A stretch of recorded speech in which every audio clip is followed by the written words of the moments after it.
When we do training sessions at boards and offices across the province, we ask a real simple question. How many realtors here today have experienced a fearful situation while doing their job? We're finding a stunning 30 to 50% have experienced some level of a fearful situation while completing their job, depending on the location and population density that you work in. And we've all heard that rumor, haven't we? That rumor about that realtor that was attacked, or that female realtor that was beaten and raped. But you don't know them, do you? Or do you? And again, I'm going to mention this 30 to 50%. And I ask this because of what I have personally seen and witnessed when completing these training sessions at real estate boards and offices across our province. We're seeing a very scary, scary trend occurring. A trend that when a realtor experiences an incident, from verbal assault to rape, they refuse to report. I know a young woman in my own board who was attacked in a farmhouse by a client. She refused to report. This is a board in Brockville who told me we don't need this kind of training here. And I understand that people who have experienced this level of violence sometimes feel they are somehow responsible for it. Did I do something wrong? Did I send out the wrong message? Did I wear the wrong clothing that day? We need to understand that these attacks have nothing to do with us. They're not even about us. They're about the needs of your assailant, fulfilling the ego of your attacker. We need to start reporting these incidences. We need to start reporting them for the safety of our peers, for the knowledge and education of our industry, and the overall safety of our industry as well. And I want to speak, if there's directors of boards in the audience today, you are the people that make decisions for your members, that offer education programming to your members. I've spoke to you people. I've been told that we don't need this training here, that we've never had an incident here. If you have the opportunity to provide a high-quality protection training or violence de-escalation training to your members, don't turn it down because you don't think your board needs it, or because you haven't heard directly from your member who has suffered one of these horrendous incidences. I can assure you, there are members in every board across this province, and I know there's members in this very room today that have had one of these incidences happen to them.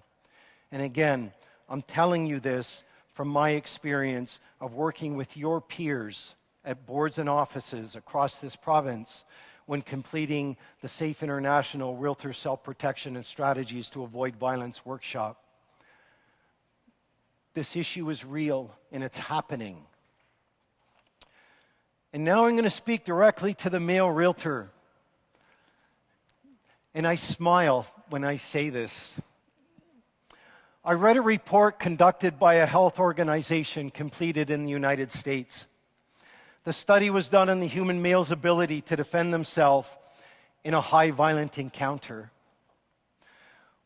The results showed that men have 4,000% less ability to defend themselves in a violent encounter than they think they do.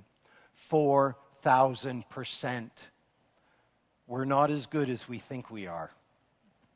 Despite the fact that the average male truly believes he will viciously beat down anyone who comes towards him or threatens him. And the reality is this: you are going to injure yourself far worse than that of your attacker, let alone what your attacker is going to do to you when you try to defend yourself.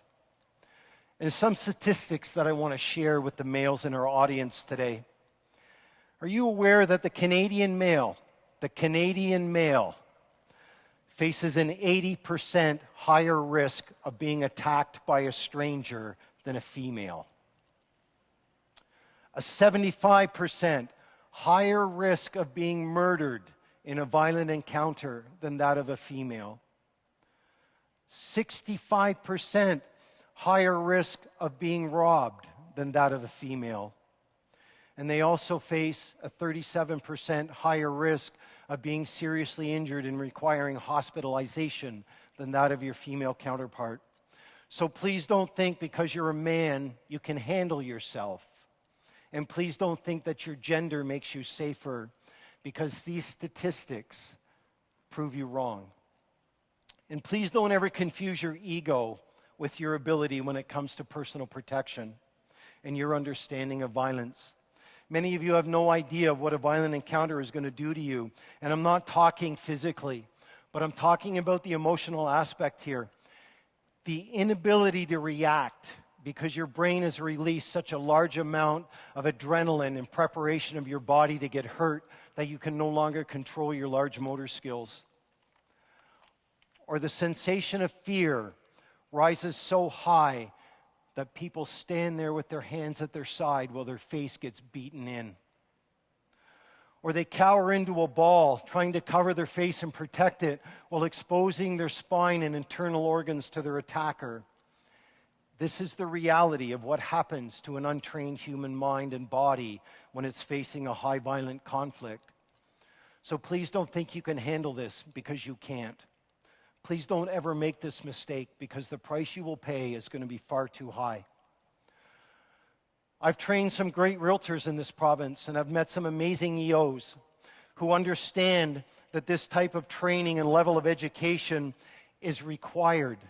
They understand this type of training isn't for money to be made for their board, but in providing safety and security to their members.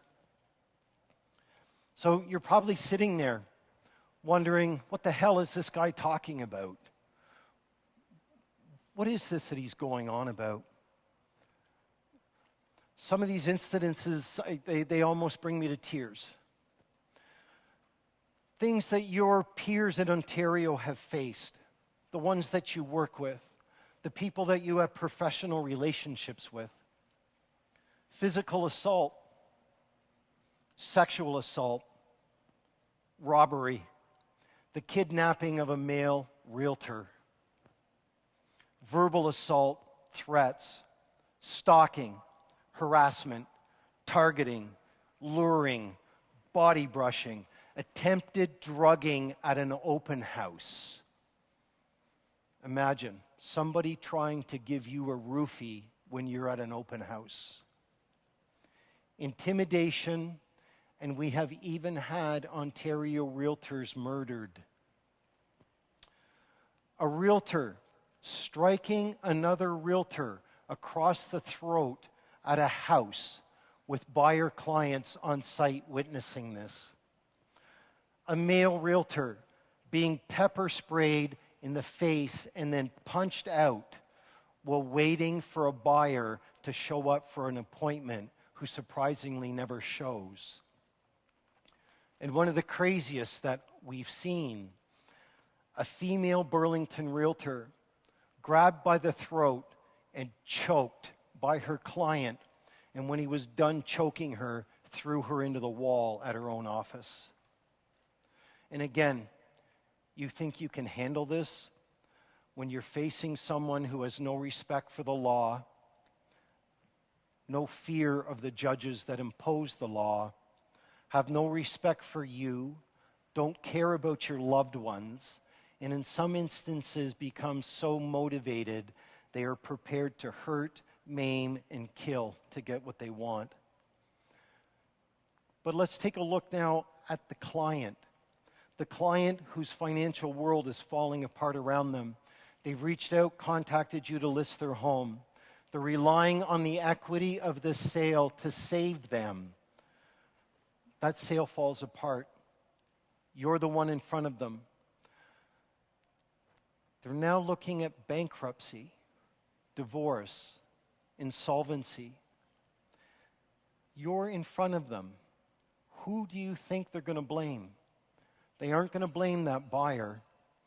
They're not going to blame the cooperating realtor that you worked with on this transaction. They're going to blame you. That's who they're going to blame, you.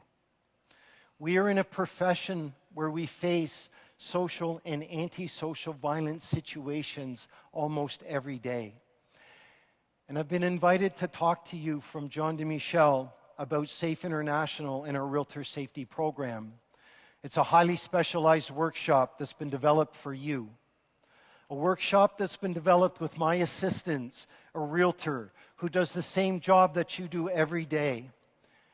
This workshop covers every aspect of our job that exposes us to potential risk. We show you how to understand the difference between a social violent and an antisocial violent contact. We provide you with training to understand how to identify both and what actions you have to take to address them. You're never going to get that chance to call the police, to phone your husband or your broker, because that's the reality of a high violent contact.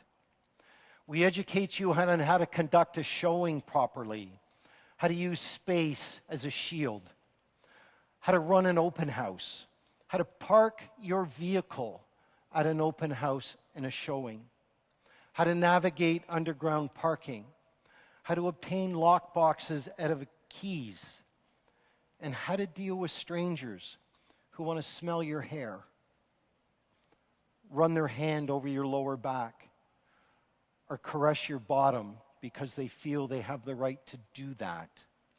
Or the individual who robs you, or the one who takes a baseball bat to you and beats you when you return a deposit check because the sale fell apart. That's what your peers in Ontario are facing. So don't turn a blind eye to this, because it can happen to any one of us in any given minute. So what causes this? Attacks on realtors. One part, and this is one issue, and it's a small part, certainly not all of it by any means. It's our exposure on social media. We use Facebook and Instagram on a daily basis. We've become a profession that exposes our entire personal, private life to people who at any time can reach out and touch us, can reach out and call us, and we go. We don't know who they are. We've never met them. Many times we don't know their name, but we go. I see too many realtors in this province using high-risk images of themselves, sexually motivated images of themselves on Instagram to promote your real estate business. Sex doesn't sell real estate. It attracts the attention of people that you do not want to meet. The Realtor Self-Protection and Strategies to Avoid Violence workshop, 5 hours long. 5 hours. It's less than your RICO update course. But one thing I can tell you, it's a hell of a lot more ass-kicking course than anything RICO's ever going to put in front of you. That's a promise. But John DeMichel has promised you some hands-on training today. The unfortunate part is I don't have the time to do all of what I want to do. But I am going to show you just how prepared you are to deal with some of these situations. I'm going to come down and I'm going to take somebody from the audience to give me a hand up on the stage. It's going to pop down. Would you please? So, Lori, you know what? We're on a showing, and I start paying maybe a little too much attention to you, right? Yeah. I'm smelling your perfume. I'm walking away from you. And maybe I make a reason to come back and I brush against you. You start feeling a little bit uncomfortable. I'm getting your high anxiety reflex going right now, aren't I? You start becoming a little bit uncomfortable. You're now sensing that this is going to go sideways on you. That's going to keep you safe, right? No, because I have to put my password in. All right. So let's do something. Open your password. So the next thing that happens with these little computers that we carry around with us, they're all full of apps. They're no different than the ones that we have on our laptop or at home. Is that right? Yeah. Right. So we have to open it. Go ahead, open it. It's open. So if you were going to make a phone call, you would have to open your phone app, wouldn't you? So I'm gonna let you open that phone app. That's an amazing thing. You're right there. So who would you call? Probably my husband. Your husband. What's your phone number? What's your husband's phone number? I don't know. It's under his name. Oh, okay.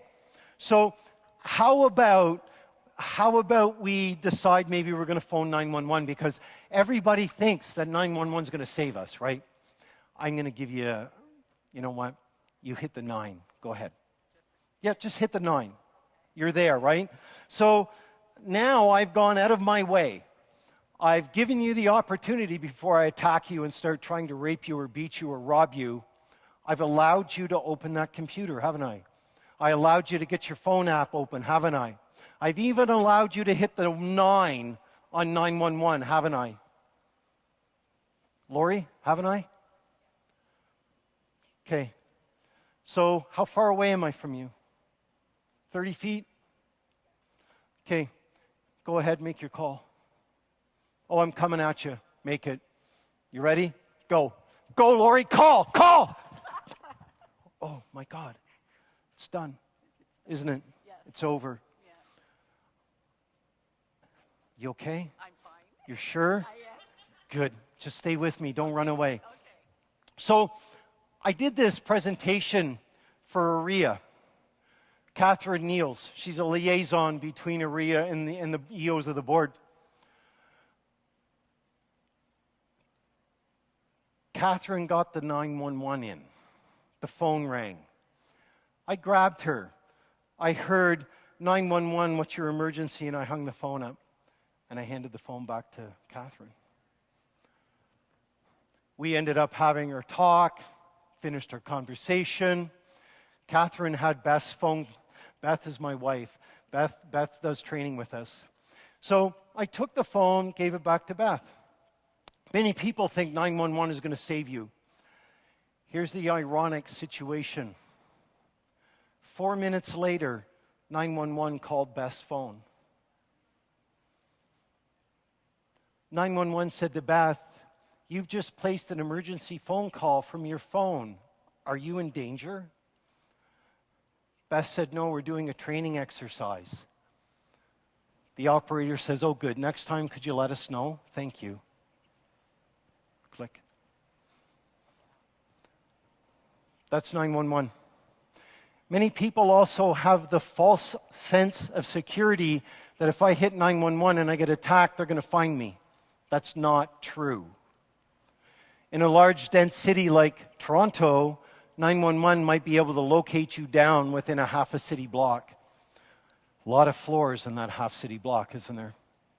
Where I come from, they're talking 4 to 5 kilometers before you can get safe.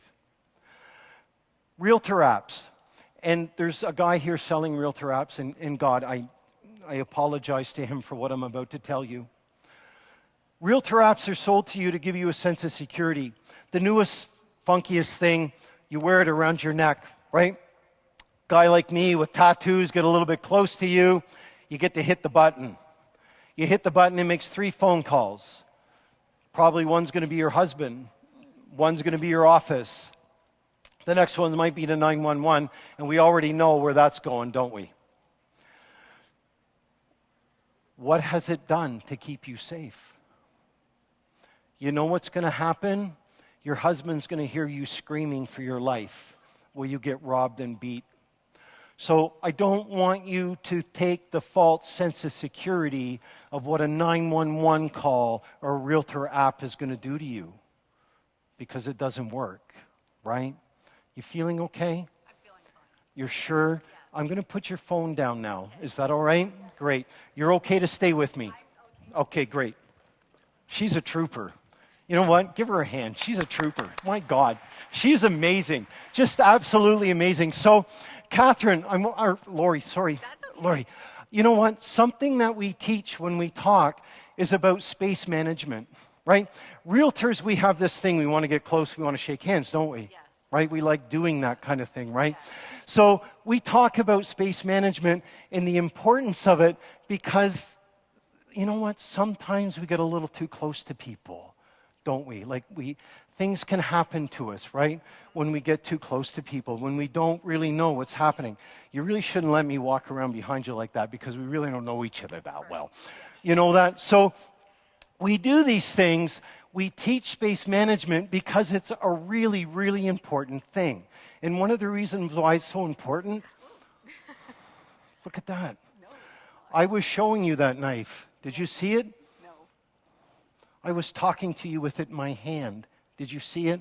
No. You know what the next thing that happens here? Shut up or I'm going to kill you. Oh, that doesn't happen in Ontario? Is that what you think? You're wrong. It does happen in Ontario. So we teach space management. We teach it for a reason. You should never, never be within a 2-meter range of somebody that you don't know. And I have this real problem with pretty women doing stuff like this. The frightening part of this, 8 to 15 seconds, I'm going to have Lori's body to do whatever I want with. That's the frightening reality when you deal with people who target you, who lure you. You okay? Good. So these are things that we teach you, that we try and emphasize to you. And you know what? Another thing. You know, we're doing a showing, right? Hey, we just met each other. Okay, let's role play a little bit. Is that okay? Okay, good. So we're doing a showing. And I come to the front window of the house, and I'm looking at the front window of the house. Come on, Lori. I know you're going to be here with me. And I'm going to say to you, hey, Lori, is there not a park? Is it that way or that way? What way is it? Where is that park? I'm going to step closer to the window to look. Sure, go ahead. Where is that? Great. Got it? So, Lori, you know what? The next time you get near a window and somebody says to you, where's the park? Don't step. Oh, that's okay. No, we'll get that back to you. Yeah, no problem. Don't step. You know what? Take a side step to them. 2 meters. Don't ever forget that. If there's anything about you or about me that you remember, 2 meters. You have an opportunity to react, right? If I was to pull my knife, right?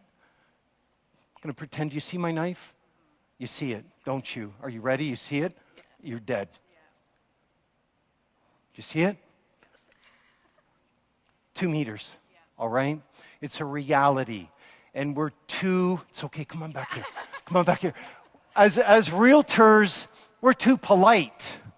That's one of the problems that get us into trouble. We think we have to be nice to guys, well, maybe not even with tattoos, to try and get that commission check. We have to be overly polite. Oh, come on. Come on back here. So it's okay, right? So our own politeness puts us in potential risk. Even collecting keys out of a lockbox. Lori being polite and showing me where the park is. Feeling that she needs to be close to me to talk to me, right? I'm a firm believer. If I got to meet somebody for the first time, I hand them a card. Part of our space management program. Another thing that we train in is full contact aspect. So we're going to take you through every aspect at your job. Parking lots. How many in this room have to cross underground parking lots in condos, those kind of things? Closed-in environment, right? Predator's dream. We cover how you get across that safely. We use a game that we call the Name It game, where we try and encourage you to understand that if you hear anything above your normal auditory level, you need to look at it and address it. So now we're not being polite, because the polite Canadian realtor would put their head down and keep going, right? So we want you to turn, look at it, acknowledge it, and give it a name. It's a lady with blonde hair with a white coat, and I'm going to keep moving, and I know what that is. If that keeps coming at me, I have a problem. I need to address it. Another thing we talk about is elevators. Right? Yeah. Have you had it? You know what? I'm going to work with Lori here, but right now her high anxiety level is so raging right now that I might have a little bit of a problem with this. So let's do this. Lori, if you can. So Lori's standing there waiting for an elevator. Maybe she was in visiting a condo, possibly looking at a rental unit, hits that button, all of a sudden the doors open. And there I am. You know what? Attractive lady, I give you the once up and down because that's what we do. Lori, you're going to step in my elevator, aren't you? Aren't you? So because Lori is so polite, she's going to step in. And now you know what the crazy thing she's going to do? She doesn't want me to see the sensation of fear and anxiety, so she is going to turn her back to me. Aren't you, Lori? Closed-in environment can be a potential war zone. At any time, in any moment, if she's in the elevator with the wrong person, I have her back, I can attack her airway, I can attack her bloodline, I can do all kinds of things. And you know, the frightening thing, my CEO from Safe International is here today. Chris is a great guy for sending out videos to his instructors to keep us in tune with shit just like this. I have seen women attacked in elevators. The attack is so quick, 2/100ths of a second. They're on the ground, generally get kicked in the face. They get robbed, purses are taken, the doors open, the assailant's gone. So do me a favor. You know what? Let's do this again. Oh, let's not. No. You know what? So we're here. That elevator opens, that high anxiety reflex goes off. My wife, Beth, she calls it the I am about to get in shit feeling. Right? That one that's in here in your stomach. You know, why do you have to get in? All you have to say is, I forgot something. Or, I'm waiting for a friend. But we understand there's times we have to, isn't there? So when you walk into an elevator the next time, I want you to locate yourself right into the corner of the elevator, right where that keypad is. I want you to control that. You know, and some scumbag standing over in the side of the corner of this elevator, about this far away from you, starts looking at you or making you feel uncomfortable. You isolate that corner. That's your strength. You hit every button on that elevator and you boot shit the hell out of him until he's down on the ground, because that door is going to open. And when it opens, you get out. Okay? Yeah. That fair? Yeah. That's a good one, right? Okay. So we have another problem that happens with pretty women. Are you still okay? I'm good, yes. Okay. You know what? When a man gets into a confrontation with a man, and I had a man tell me today, we have a booth here, I had a man tell me today, he goes, oh, your course is only for women. That's a pretty big friggin' ego. When a man gets into a conflict with a man, the last thing he's ever going to do is reach out and grab another man's hair, because that's what girls do, right? But I'm going to tell you something. A man will not think twice about reaching out and grabbing you by the hair, because this fills his ego. This makes him feel dominant. He's controlling you, and that's what this is all about. The hair grab isn't the fear. That's not the problem. What's the worst thing going to happen? Might lose 10 or 15 hair strands, right? The problem is grab, bang, grab, hit. That's the problem. The hair grab is the start of the beating. The beating happens before the rape. Someone ever grabs your hair. Lori, we're going to reverse roles. I'm going to be you. I know I'm not as pretty as you. I'm sorry. But I'm going to be you, all right? So you're going to grab my hair, right? We're here. Lori grabs my hair. Grab it, Lori. I'm down to a knee. As soon as I drop to a knee, no, I know I don't have a lot of it up there, but as soon as I drop to a knee, I have now filled her or his ego. I've already gone into a submissive role. I'm not a threat, am I? So real psychological stuff here. And we talk about this during our training. You'll see Lori's looking at me. And Lori's not even dominant. She's not even being aggressive. The reality of this is she would come right down and bare and look at me because she wants to see the fear. It's a great thing. I'm going to open my palms. And I'm going to come up and rise on her so hard, I will literally take her off the ground and drop her into the ground. 2 hands. People think that they need these things to protect them, right? I was talking to a girl outside at our booth. I actually put on my combat helmet because she thought she wanted to take a hit at me, so I put it on. First thing she does is this. I told you about my jiu-jitsu. I've probably thrown over 10,000 punches, and my sensei tells me I'm just starting to get good at throwing punches. That's why we teach to use open hand compact. We target the jawline, first hit. Next hit, we go after the only exposed organ that your body has for you to deal with, the eyes. The guy who works with Safe International, his name is Rich Dimitri. Rich has a rule. If I go in for your eyes, I'm going knuckle deep. I'm going to debilitate you because you don't have the ability to hurt me. My size, mass, and muscle structure is so much greater than yours, you will never hurt me. So you need to use weapons and tools that are at your availability. And another thing I want to talk to you about, girls, women like Lori, probably if she ever got into a situation, would think that she could reach out and kick me in the junk and drop me to the ground.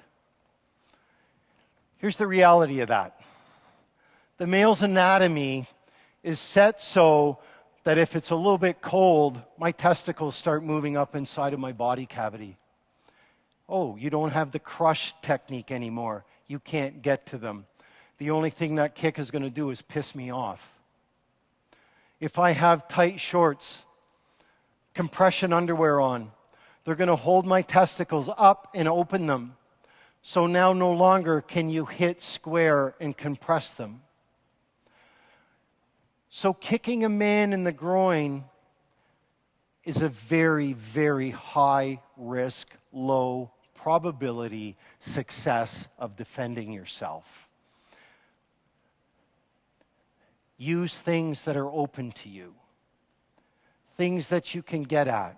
And don't think, oh my God, I could never do that to somebody. I could never do that to somebody. And another thing, you know what?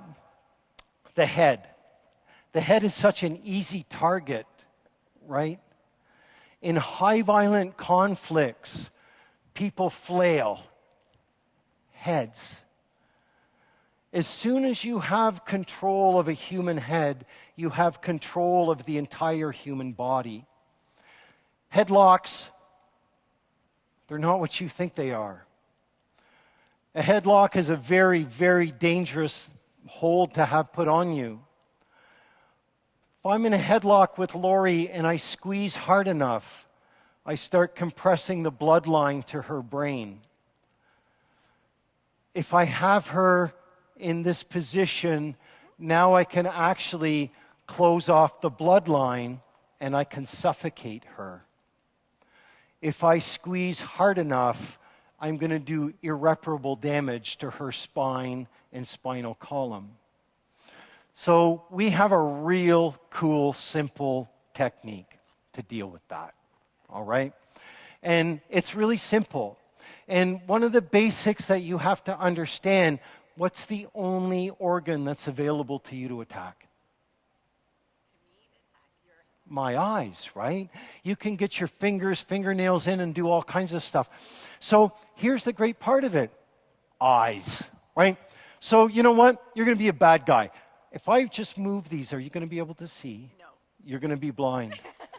Would you come up, please? You stay right here. Okay, please. Okay, thank you. What's your name? Rachel. Ha. Please welcome Rachel. Rachel, this is great stuff.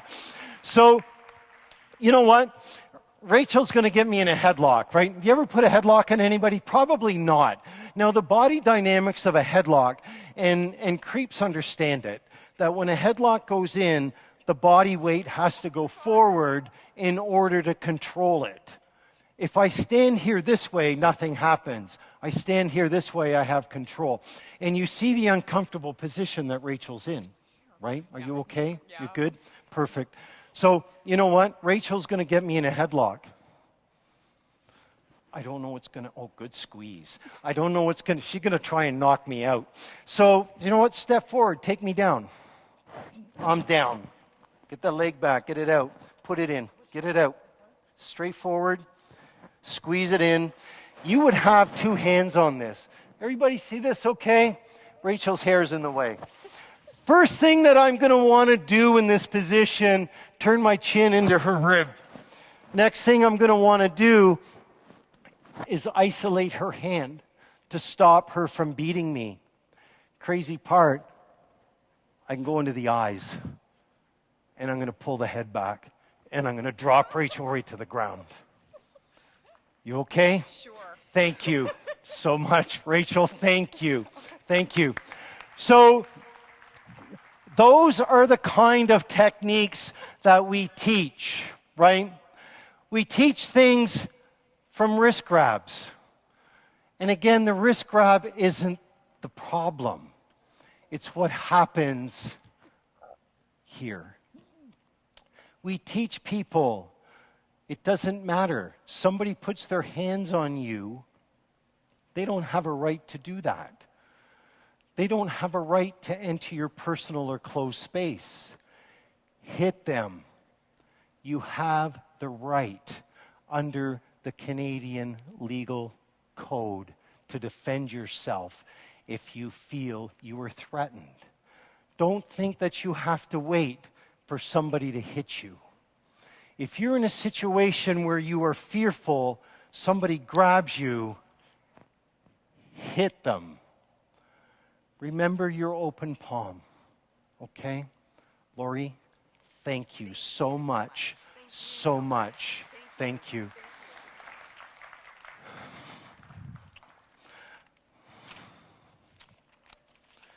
So, I'm going to thank you. I think I've been like 40, 45 minutes, 50 minutes, something like that. But I want to thank you for giving me your time. And I'm hoping I have awakened you on this dirty little secret that's affecting our industry. It's a dirty secret that nobody wants to talk about or deal with. Many leaders and educators in our industry are trying to suppress this information. There was an incident in a board last week that when it became public and the post went out, people were encouraged to try and maintain a conversation with this individual and call police. He was entering open houses and robbing the homes with the realtor in place. Encourage them to engage this individual and call the police. I responded to it. My compassion for safety and for the safety of my peers, I had to respond to it. And my comment was very simple. Don't do what the police are telling you to do. You're going to get hurt. You don't know this person. You don't know what he's capable of. My suggestion to the board was to stop open houses entirely until this individual was apprehended.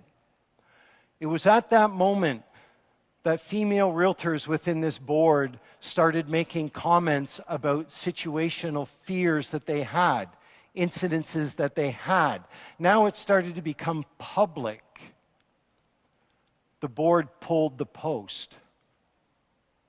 They didn't want the realtors talking to each other about the problems. This is another board who told me, we don't need you here to do this training. Ladies and gentlemen, if you have an opportunity, and I don't care if it's a safe international program, if you have an opportunity to get high quality, true, and I'm talking true, self-defense training. I'm not talking martial arts. I'm talking true self-defense training, or an understanding of high violence de-escalation. Take the course. Take it. Doesn't matter how busy you are. Take it. Doesn't matter how strong you are. Take the course. And it certainly doesn't matter how male you are. Take the course. I want to thank you very much for allowing me and giving me your time. And please be safe. Bye.